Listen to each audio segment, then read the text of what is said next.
వార్తని వార్తగా రాయి. లేదా రాయడం మానేసేయి. కానీ ఇంత నీచంగా దిగజారిపోతా ప్రతి దాంట్లో మనలో ఉన్న ద్వేషం అన్నటువంటిది పెంచుకుంటూ పోతూ సాగేటటువంటి ఒక విచిత్రమైనటువంటి పరిస్థితి. ఒక మామూలు వార్తని కూడా రాజకీయానికి చేయరు. ఆయువు తీసిన వైకాపా ఇసక గుంతలు. నదిలో స్నానానికి వెళ్ళి ఇసక గుంతలో చిక్కుని ఇద్దరు మృతి చెందారు. ఈ ఘటన ఆదివారం పల్నాడు జిల్లా అమరావతిలో జరిగింది. స్థానికుల కథనం ప్రకారం పెదకాకాని మండలం అగతవరప్పాడుకు చెందిన జాకీర్ నగీనా దంపతులకు సయ్యద్ సుబానీ, సయ్యద్ కాజా, నాగూరు సంతానం. వారి సమీపంలోనే నాగూరు నాగర్బీ దంపతులు ఉంటున్నారు.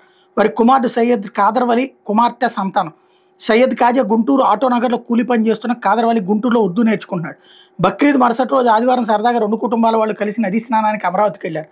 కొంతమంది నది ఒడ్డును కూర్చుని ఉండగా వాళ్లలో కాదర్వలి, కాజా బంతితో ఆడుకుంటూ నదిలోకి దిగారు. వైసీపీ ప్రభుత్వంలో ఇసుక తవ్వకాలతో ఏర్పడిన గోతుల్లో చిక్కుని మునిగిపోయారు. కళ్ళ ముందే పిల్లలు మోగుతున్న కుటుంబ సభ్యులు ఏమీ చేయలేని నిస్సహాయ స్థితిలో ఉండిపోయారు. ఈ క్రమంలోనే గల్లంతయ్యారు. సమాచారం అందుకున్న పోలీసులు గల్లంతైన వాళ్ళ కోసం గాలిస్తున్నారు. అక్కడ ఏంటి, ఆ ఏరియాలో సెక్యూరిటీ ఏమైంది, ఇట్లా నదీ స్నానాలు చేసేటటువంటి టైంలో ఉండాల్సినటువంటి ఏదైతే మెరైన్ డైవర్స్ లాంటి వాళ్ళు ఏమయ్యారు, ఇది అసలు వార్త. అంటే అక్కడ మత్స్యకారులు ఉండాలా, లేదంటే కనుక సేఫ్టీ ప్రికాషన్స్ ఉండాలా, లేదా పోలీసు ఉండాలా, వాళ్ళెవరూ లేకపోవడం నెంబర్ 1. రెండోది, అప్పుడు తీసిన గుంటలు, ఆ తర్వాత వరద వచ్చింది కదా, వరద వచ్చినప్పుడు ఇసుక వచ్చింది కదా, ఇసుక మేటలు వేసుకుపోతుంది కదా.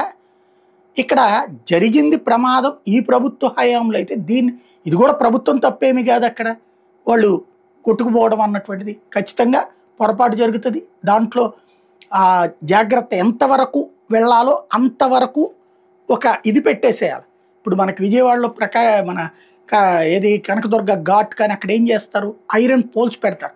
అది దాటి వెళ్ళకూడదన్న, అది ఇక్కడ ఉండాలి. అది లేకపోవడం ఇరిగేషన్ తప్పు.